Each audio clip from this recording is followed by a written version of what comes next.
So we have R. Kelly, the Aura, who just came out of his court case, Kells. And Kells, no one can deny, has a musical repertoire that is hard to match the number of hits. I mean, really hits beyond hits. Hold on. But let's talk about the case itself, because R. Kelly was on trial for a litany of charges related to pornography, child pornography, having sex with a minor. And a lot of this was based upon a widely viewed videotape of R. Kelly engaging in intercourse and peeing on, as well as other things, with a woman who is alleged to be 13 years old at the time of the video. So let me do a quick poll. How many of you, by show of hands, believe that R. Kelly actually slept with a minor? Just one? Okay, at least one minor. Okay, so we have a unanimous decision, which this might be our first tonight, so this is really exciting. Okay, so let me ask you this. So then, why did the jury not find him guilty? Why didn't they find him guilty if we all right here were like, easy, next? I think because he's a celebrity, he has a certain amount of influence on the general public. And maybe the jury might have been his fans or anything of that such, so they figured, well, we like R. Kelly, and the video wasn't exactly crystal clear, so we can, have reasonable doubt that it wasn't him on that tape. Okay. So you think it's because he's a celebrity? The way I feel about the way R. Kelly conducts himself as a musician, and that tape, which to me was crystal clear, but that's just me. Yeah, he's guilty. I don't know what else there is to talk about. My question is, I've talked to a lot of people who think he's guilty, but my question is, if so many black people think he's guilty, why are we still downloading his music? Why is he, doing a cameo on, Raheem Devon's song, "Let Me Serve You Up"? Ew! I don't want R. Kelly singing that song, because then I think he's singing it to a 12-year-old. I'm just a little bit leery. What I found the most disgusting was that all these women were outside cheering when he came out.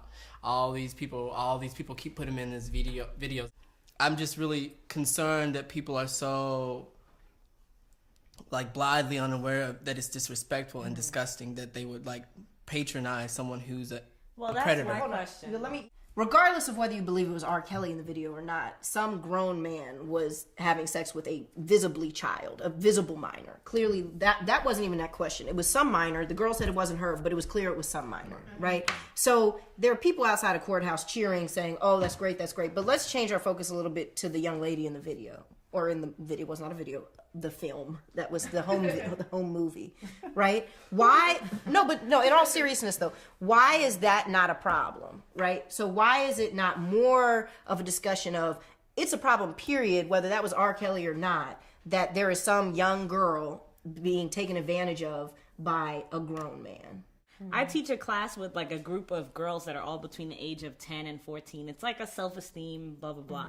And they're always telling me stories about grown men hitting on them.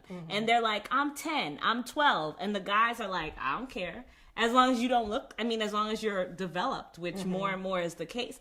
It just seems like there is a lack of respect out there for, the fact that young women should not be preyed on by older men. I don't think people think it's a big deal. If you're old enough to say yes, then it's game. So is the issue that we just don't value young black women? Is that what it is? It depends on who we is. Some people don't. Okay. Yeah. But you gotta value yourself too. Okay. So you can't just, I'm understand that's like if I'm walking down the street right now, I done had plenty of people hit on me like, yo, Ma, come to my car, let me give you my number. But I keep walking because I respect myself. If you really want to talk to me, why you can't get out your car and say something to me?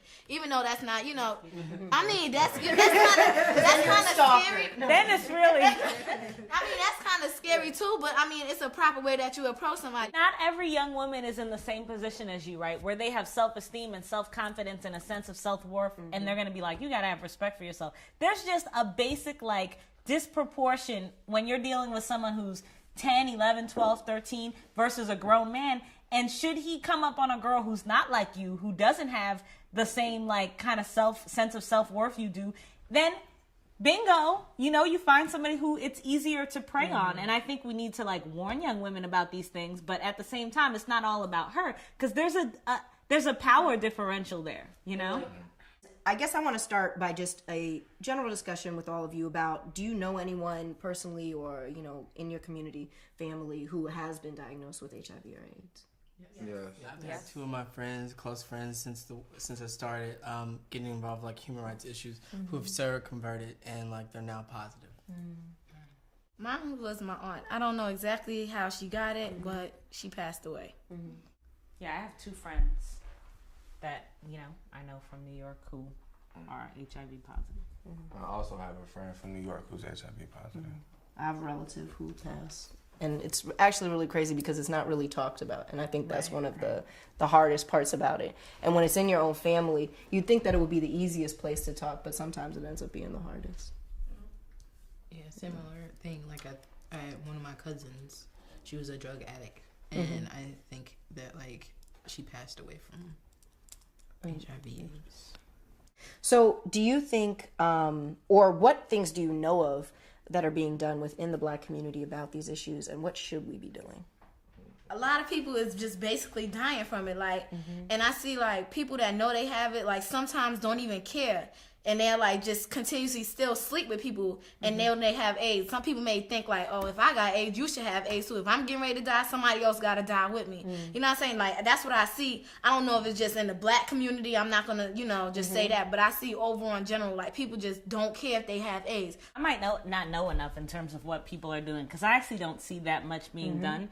And I've actually had conversations with, you know, younger people who are like, well, you know, they got drugs now. You know, one time I was talking to somebody, they were like, oh, well, Magic Johnson is fine. I think there was a point like earlier on where it was like this crazy thing that people were like deathly afraid of. And I don't know, I just feel like this is just, you know, a convenient sample based on my experience. But I feel like people are a lot like more chilled out about it. Like, It's not even enough.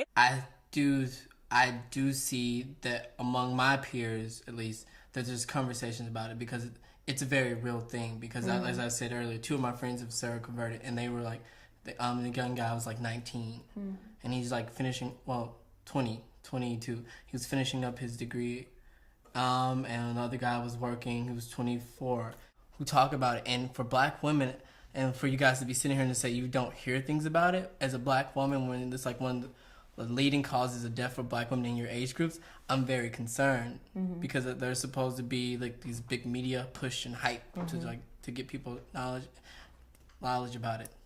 Condoms in schools, right? Yeah. Young people have a lot of sex. People are getting viruses. Why don't we just have condoms in schools? People seem to have problems with this, giving out condoms in schools. I could have a condom depot on every corner. I mean, it's girls that I know, girls like 12, 13 out there getting they freak on. I mean, so it's like, if you're gonna freak, why not protect yourself? You know what I'm saying? Like, you got free clinics, yeah, they give out condoms, but if it's gonna be in school, I think it's good. I mean, you want to protect yourself. I mean, some parents may be like, oh, well, you promoting my daughter or my son to have sex, but I mean, what you don't know, you know what I'm saying? Some parents don't even know that their kids is freaking, still think they virgins. So, I mean, I'm all for like the government doing more in terms of like access to condoms, access to medical care for people who do have HIV, who may not have financial resources, access to the appropriate care that they need. I'm all for that. But I do think that, you know, and this doesn't often come out of my mouth, but I think there's a point where with respect to this particular issue, the government's role ends and you just like make decisions, right? And it's hard because like your decision might be to trust somebody and it turns out they're not trustworthy and then you're HIV positive, you know? Or your decision might be it doesn't feel good with condoms on, so not to use them, you know? But there's a certain degree to which like that's just not going to be addressed through the government. Mom told me everything I needed to know about sex and freaking or whatever you want to call it. And I watch myself and I protect myself, and that's what you're supposed to do. So do you All right. have this conversation? Yeah, do you have conversations? No. Yeah. You and your boys don't talk about protection? No, we don't. You get something like, so this good? No, I'm talking about as far as protection goes, no. No. Do people talk about not using protection? No. It's just not It's a topic just- of conversation. No, it's just, We did it or we didn't. we did it, we did it All right. every We've day. had a lot of really great discussions here. I want to definitely continue these discussions as you leave with other people. And I have a homework assignment for everyone, which is to talk to somebody about using protection and getting tested. So we'll close on that. Yes.